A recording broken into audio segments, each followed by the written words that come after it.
Dad. Today we're going to talk about the father factor.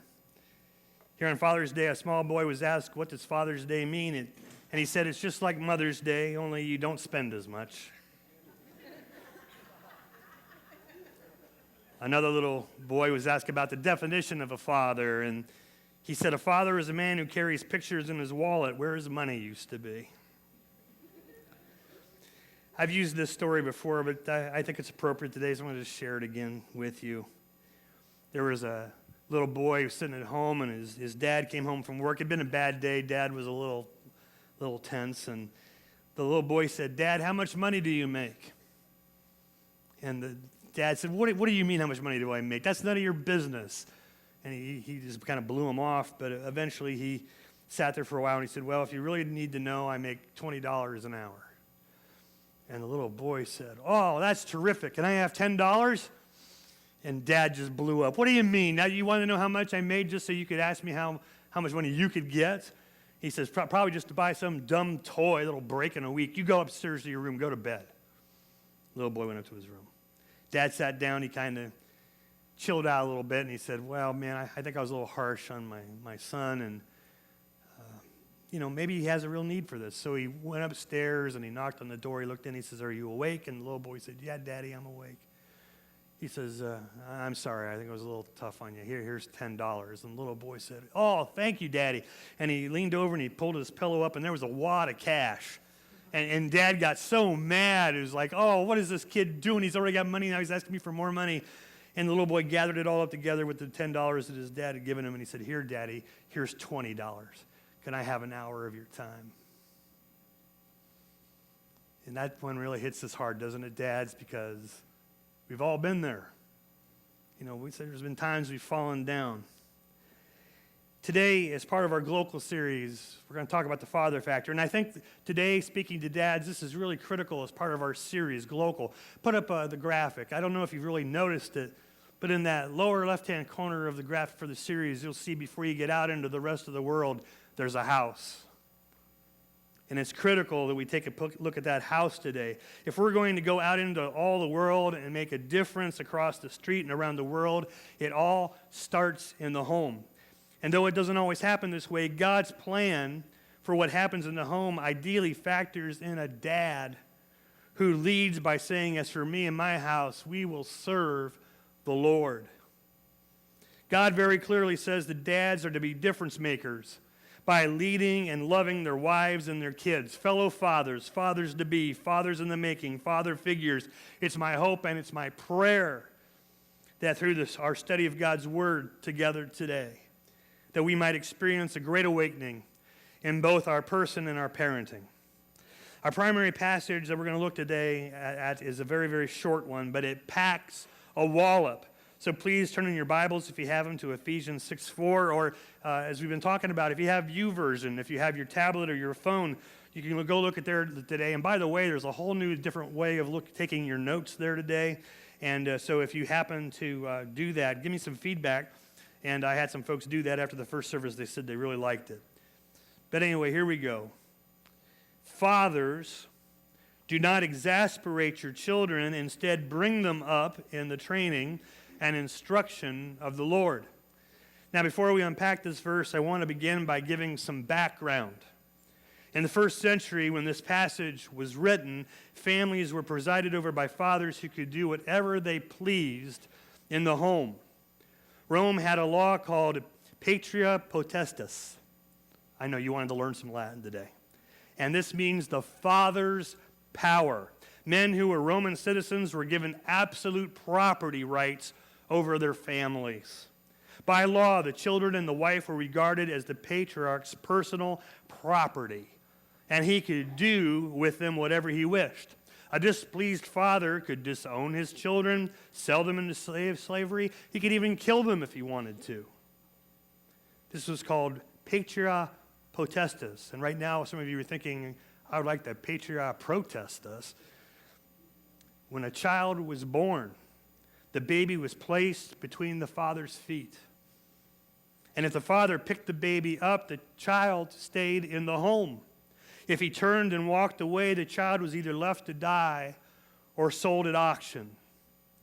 Seneca, who was a contemporary of the Apostle Paul, described Roman policy in his writings like this: we slaughter a fierce ox, we strangle a mad dog, we plunge a knife into a sick cow. Children who are born weak or deformed, we drown. Now, we might look back at Romans and say, man, that's pretty crummy. I'm glad things aren't like that today, but let's be real. Things are not much better today, are they? Millions of unwanted babies are aborted each year. There are countless fatherless children in the world, and many are fatherless in the sense that dads can be absent even though they are in the home. Children have become a disposable commodity in our society, just as they were in ancient Rome.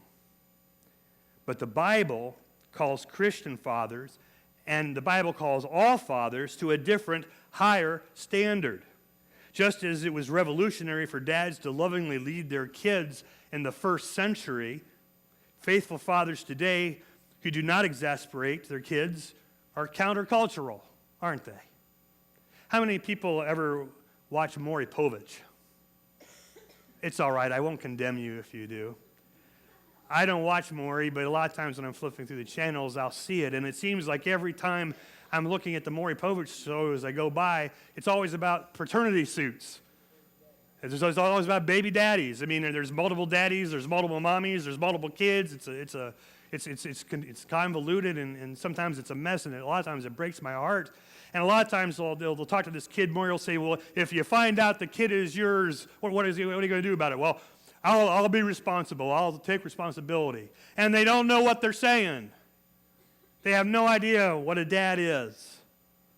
And it does break my heart. You see, our kids are not just property to own, but they are image bearers of God. Think about that, Dad, because that'll wreck your world. And they need to be nurtured, and they need to be trained. And dads, we are called to provide a proper nurturing environment where our kids can grow up and serve Jesus Christ. And the primary responsibilities by which our fathering will be judged are set forth, I believe, here in Ephesians 6:4. I want you to notice, if you have that passage there with you, that the very first word of the verse is this: fathers. And I think Paul addresses just dads here because he knows that dads especially need to hear this. He doesn't say parents. He doesn't say moms or dads. He says fathers. He uses the word fathers. Now, sometimes we dads are sloppy in our fathering. And I say that because I can only judge it based on me, and I have been sloppy. And, sometimes we just haven't given much thought to what we're called to do.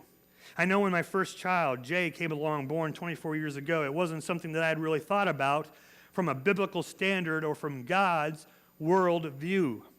And this verse, when we think about it, it brings us up, dads, a little short by calling us to some pretty high standards. In essence, Paul is challenging us to see the word fathers as a verb and not just as a noun. See, it's biologically easy to become a father, but biblically it is challenging to actually father our children.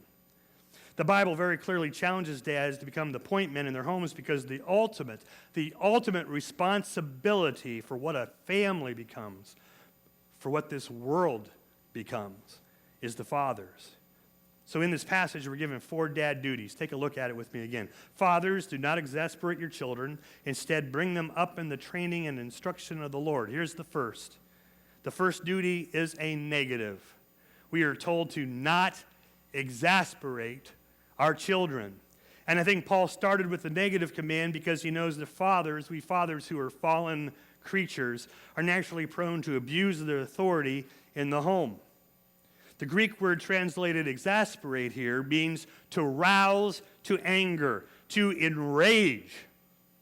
The present tense of the verb indicates that we are to stop doing something that is common and continuous. This warning is calling dads to avoid anything that will eventually, and hear this, avoid doing anything that will eventually break the spirit of our children.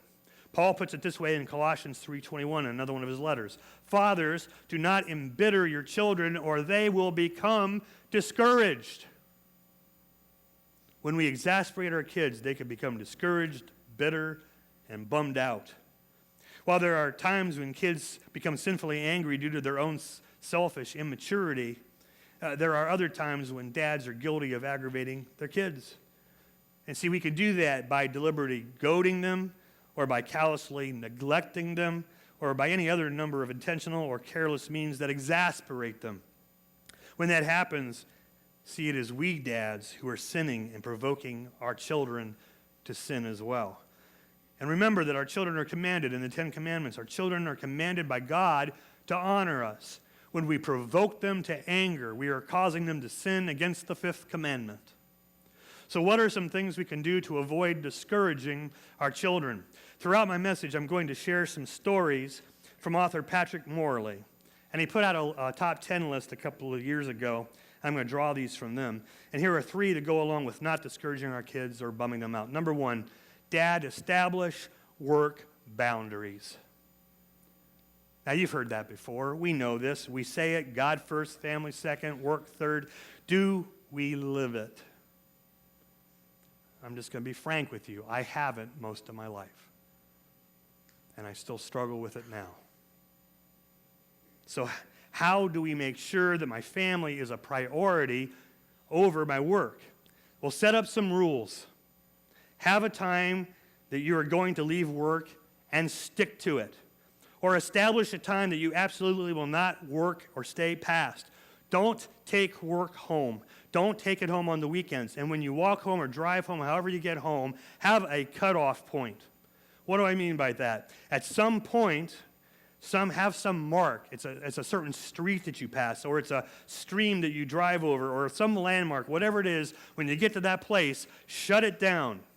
Leave those thoughts, those work thoughts on the street corner, toss them in the river, pick them up the next time you drive by, but prepare yourself to meet your family. And if you want to lead a balanced life, decide how many hours you want to work. Establish a range if that's the deal, but make it and stick to the plan. Here's just one other thing, maybe the most important thing I can say about this. I hope you'll write this down or think about it.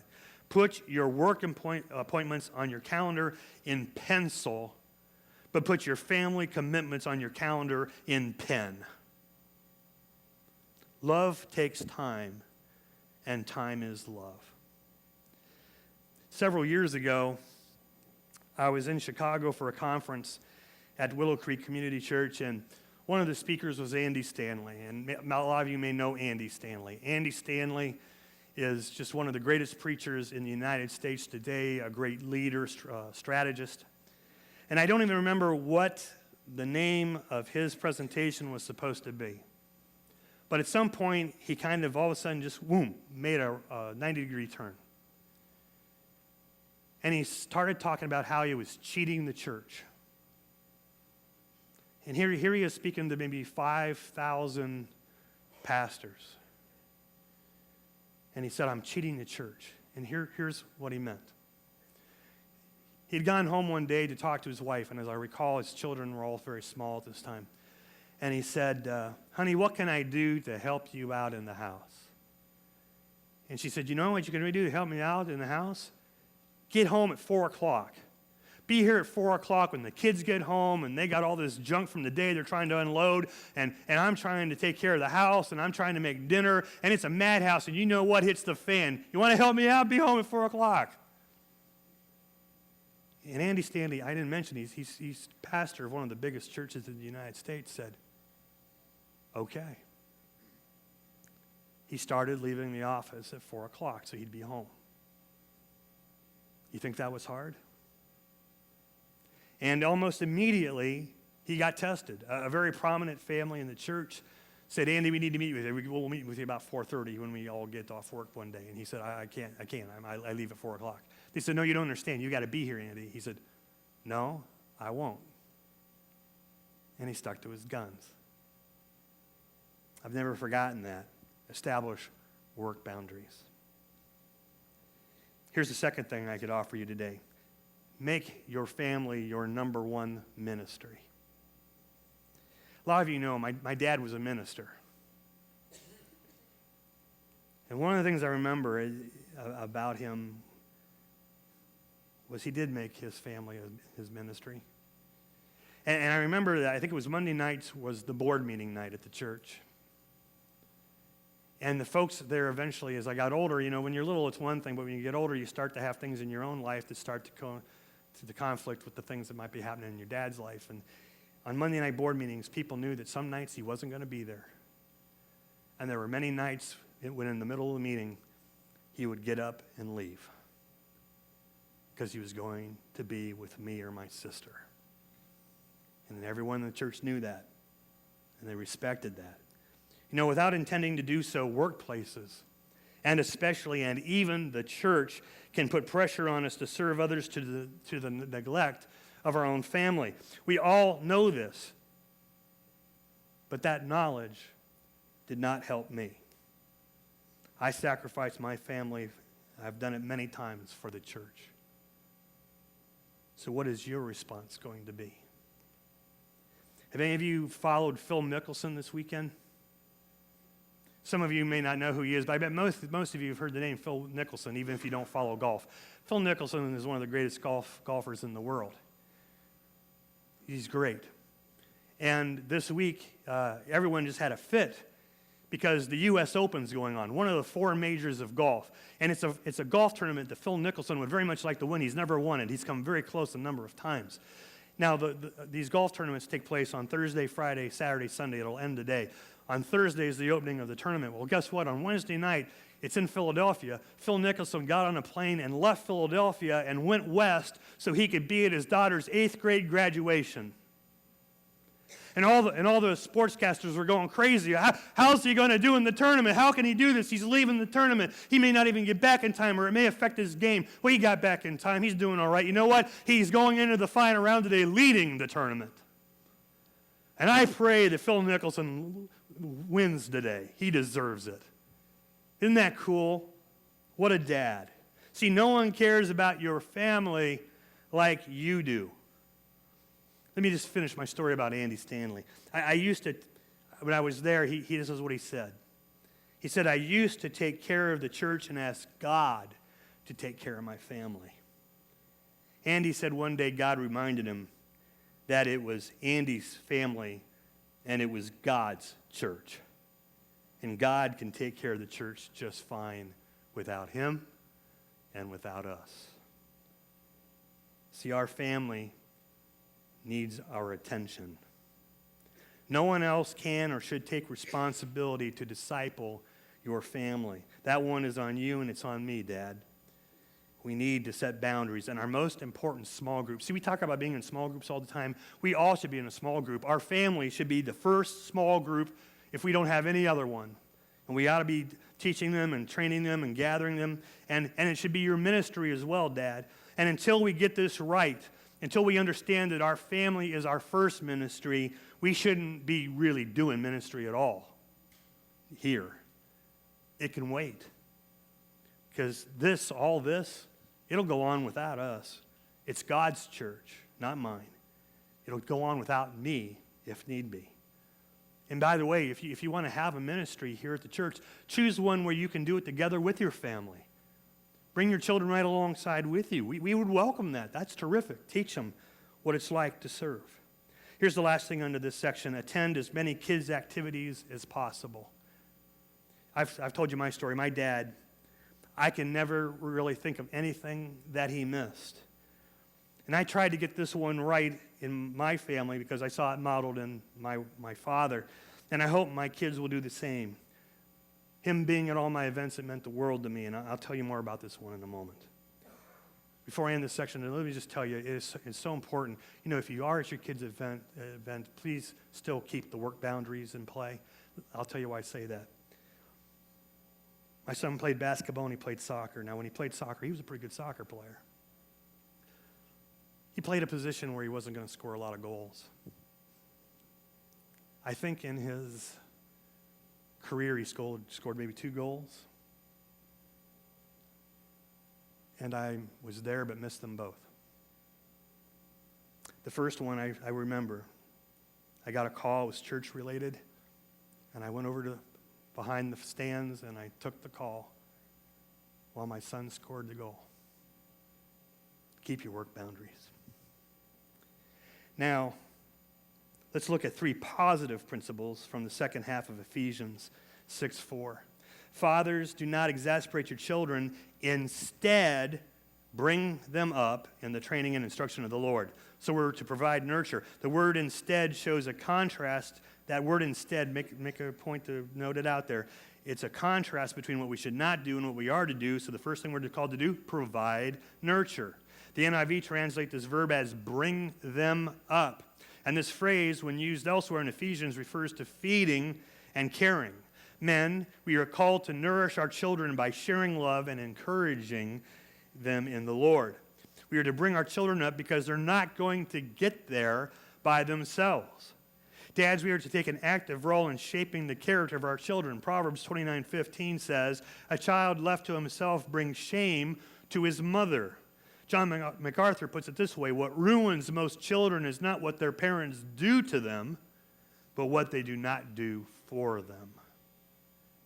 Now, what strikes me here is that as a dad, I am called to not just raise a son and a daughter. I'm called to raise 2 adults. I'm not just to be a daddy of 2 little kids. I'm charged with providing a nurturing environment so that when they grow up, they will be a young woman and a young man for God.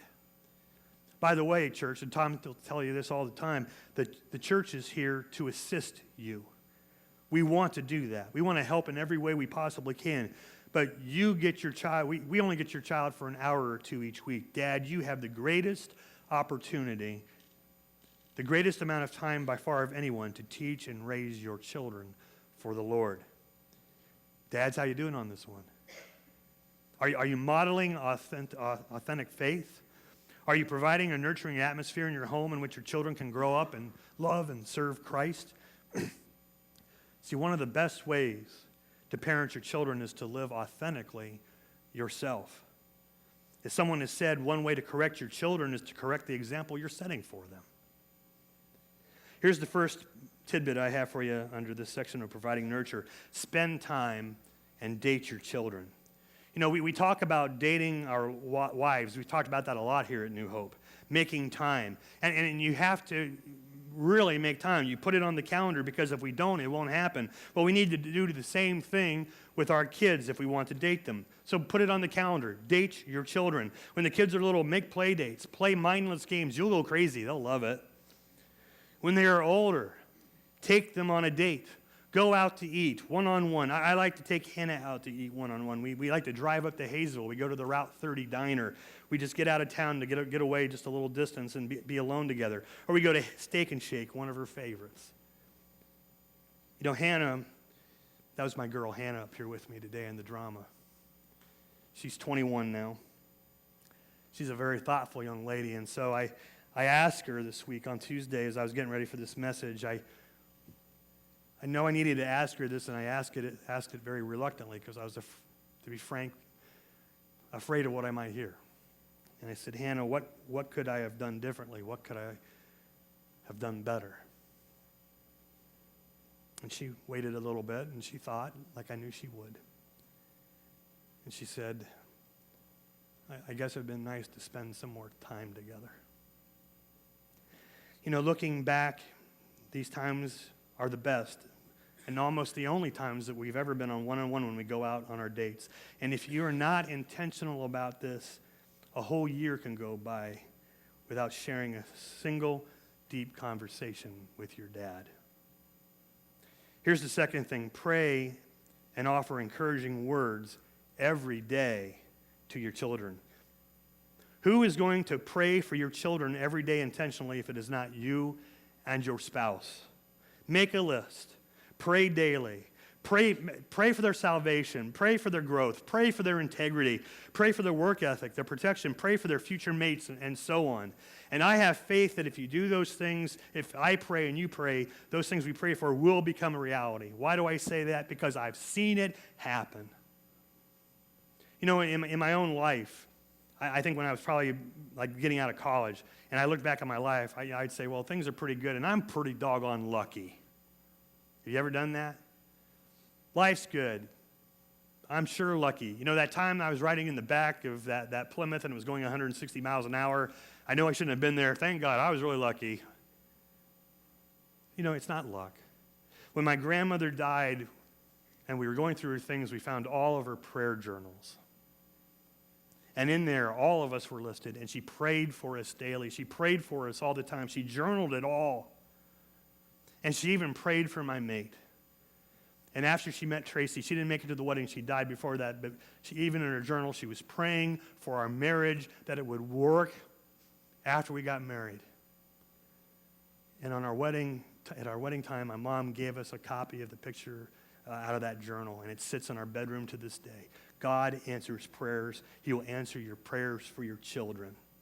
Also, encourage your children with words every day. Tell them that you love them. Tell them that you're proud of them. And I know some of you have never heard those words growing up, and it may affect you to this day. But there's a biblical precedent for this. At the baptism and transfiguration of Jesus, God spoke. The Father spoke. The Heavenly Father spoke, and he told his Son, "You are my dearly loved Son, and you bring me much joy." In other words, I love you, and I'm proud of you. I told you that my dad has come about everything that I ever did. When I was in college, I got to play the role of Don Quixote in Man of La Mancha, maybe the best thing that I ever did. We did 6 performances of it. My dad came to 4 of them. The drive from my home to the college was 2.5 hours. He would drive 2.5 hours, watch a 2-hour show, and then drive 2.5 hours back home. He did it 4 times.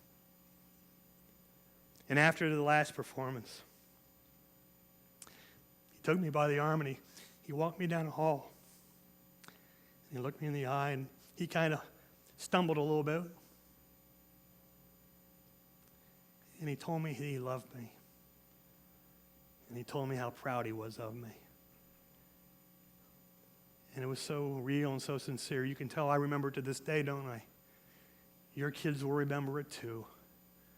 Tell your kids that you love them and you're proud of them. Here's the third thing that Paul talks about. Provide discipline to your children. Fathers, do not exasperate your children. Instead, bring them up in the training. That means discipline, training and instruction of the Lord. Train our children. Discipline. Proverbs 13:24 provides a strong challenge to all of us, Dad. I like the way the New Living Testament translation puts it. If you refuse to discipline your children, it proves you don't love them. If you love your children, you will be prompt to discipline them. Now, you may hesitate to discipline because you think that you're being unkind to your kids. Actually, when you don't discipline them, you're being more than unkind. You're not loving them.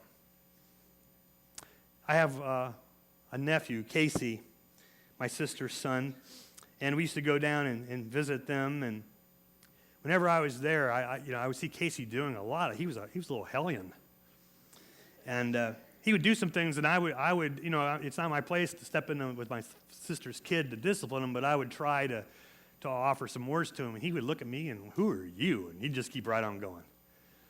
And I remember saying that, one day, Casey's not going to listen to his parents. He's not going to listen to his teacher. He's not going to listen to the cops. He's not going to listen to God. He's in for a world of hurt. And for a while there, that's just what happened.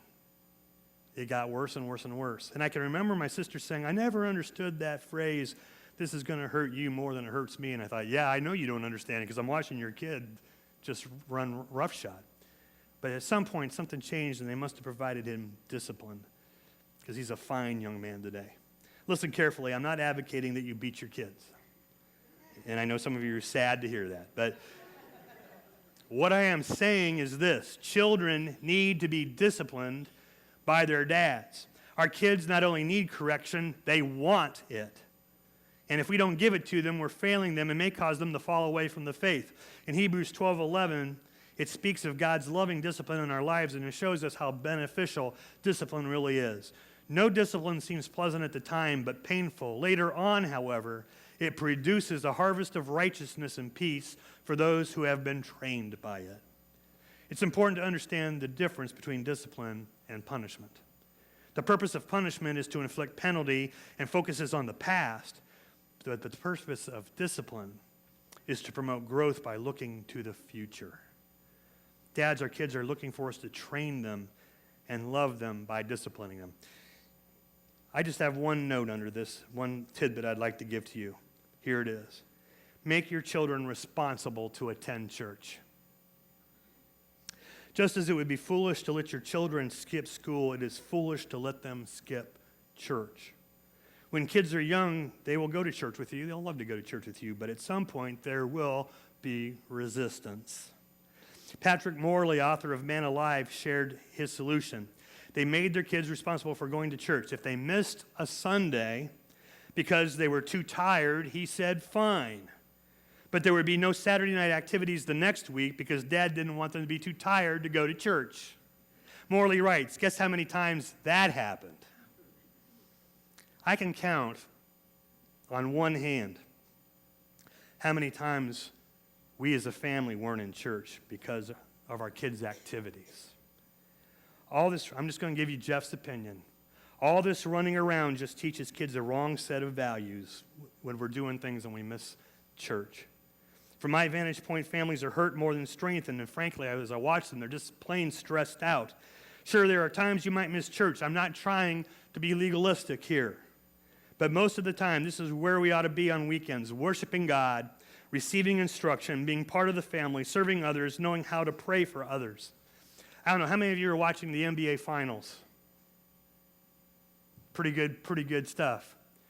There's a young man who plays for the Miami Heat. His name is Norris Cole. He's an Ohio boy. He's a pretty good player.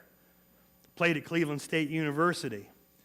And this past week, Terry Pluto, the sports writer for the Plain Dealer, who will be here in August, wrote about Norris Cole.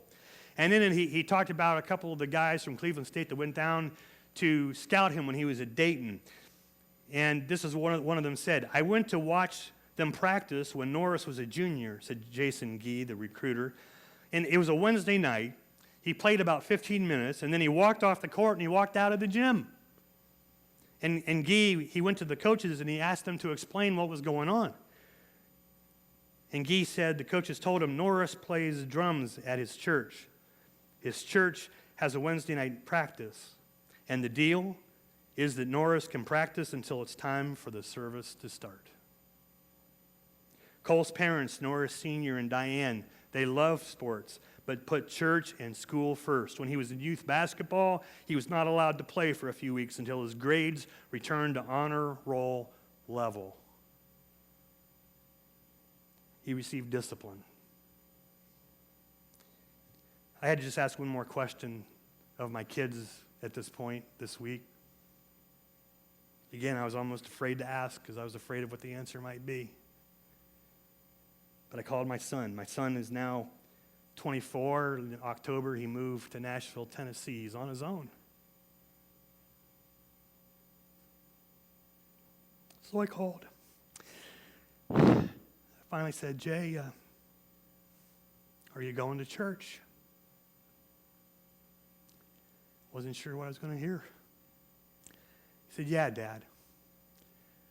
I'm going to 2 churches. Sometimes I go to the one up 15 minutes north. There's a ton of churches, so it's like, please go to one of them. But he goes to one 15 minutes north with a couple of his friends from work, and he's going to another one. He's checking it out that's 15 minutes to the east that I told him about. Best Father's Day gift ever. Here's the last thing that Paul talks about. Provide instruction. And so, dads, we are to avoid making our kids angry if at all possible. We're to provide nurture and discipline. And then there's one last thing we can do. We are to provide instruction. And notice that it says instruction is to be in the Lord. Lord is an extremely exalted title here as Paul uses it. To say that Jesus is Lord means that he is the rightful king of the universe. He is ruler over the entire world. He is commander of all the armies of heaven. He is triumphant over sin and death and pain and Satan and hell itself. So our goal is not merely to get our kids to outwardly conform to a list of rules. Our mandate is to develop children who seek to glorify God with their lives, to develop a lifestyle of kingdom servanthood. So here's just a couple of things I'd offer to you here. 1, pay your children to read the Bible. And I mean it. Nothing has more potential or power to transform your children's lives than reading the Bible. but it's probably not going to happen on its own. I'm being real. Bribery? Maybe. But just be careful here. Make it about shaping hearts, not controlling behavior. And don't let it become legalistic, but let it be about grace, not performance. And I believe that this could be the single best thing that you ever did for your child's faith. And by the way, I'm not talking about a quarter. Make the reward significant, because what they're doing is significant. Years ago, I was in Pittsburgh for a Promise Keepers event. 60,000 men sitting there in the old Pittsburgh Stadium. And I don't remember the speaker, but I remember his son got up on stage. And I don't remember what it was. It was either in order to get his license or to get his first car, he had to memorize the book of the Bible. Now, he picked James. It's a short one, but he did it. He memorized a book of the Bible. And can you imagine your child having the book of James on their heart, in their mind, with them at all times? What a gift you're giving to your child. Here's the other thing. Eat dinner together and do devotions daily. Lead them daily.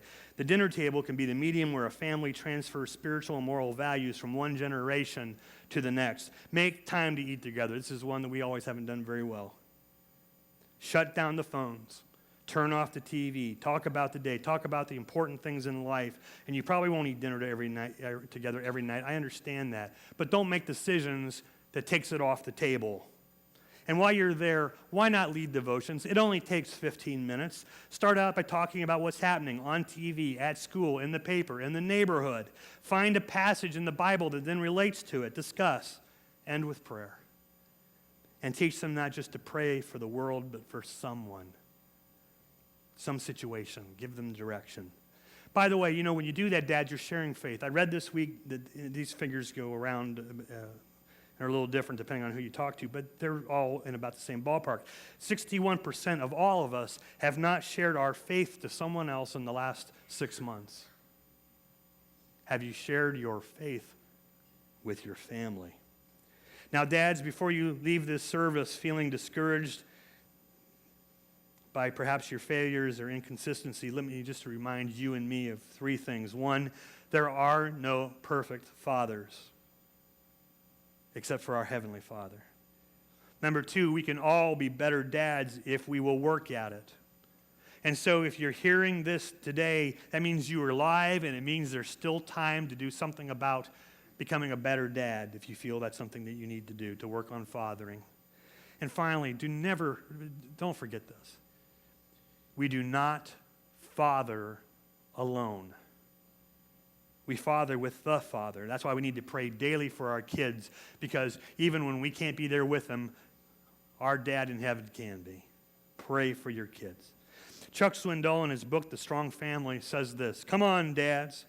Let's start saying no to more and more of the things that pull us farther and farther away from the ones who need us the most. You're not perfect, so what else is new? You don't know exactly how to pull this fathering thing off? Well, welcome to the club. Your family is not asking for profound perfection or a superhuman plan. They just want you, warts and all. Let's get started. Now, real quickly, I've shared what dads need to do, but here's something for everyone. What can we do for dads?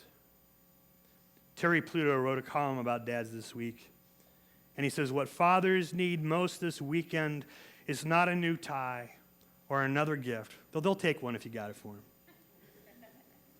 Nor do they need to hear that they are perfect or the best dad in the world. Most fathers know better. Obviously, if your father was abusive, addicted, absent, it's a different story.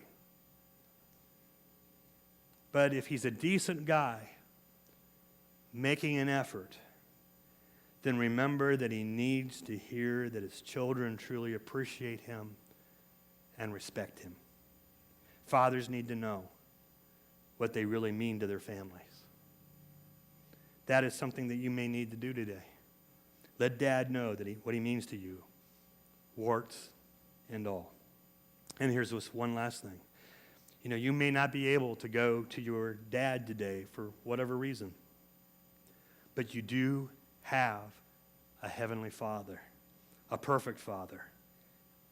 Does God know that you love him? We all have a Father, a heavenly Father, Abba, our daddy, who gets ignored. Our Heavenly Father gets ignored and is forgotten on a daily basis as much as any father has ever been ignored or mistreated. And yet he waits for us. And he loves. And he pursues. And he never gives up. If you take anything away today at all, take that. We should never give up because our Father has set the example. He never gives up on us. And it's never too late to tell him that we love him or try to work on being a better father as long as we have life. God is waiting. He's approachable. He is forgiving. He never gives up on us. Thank you, Father.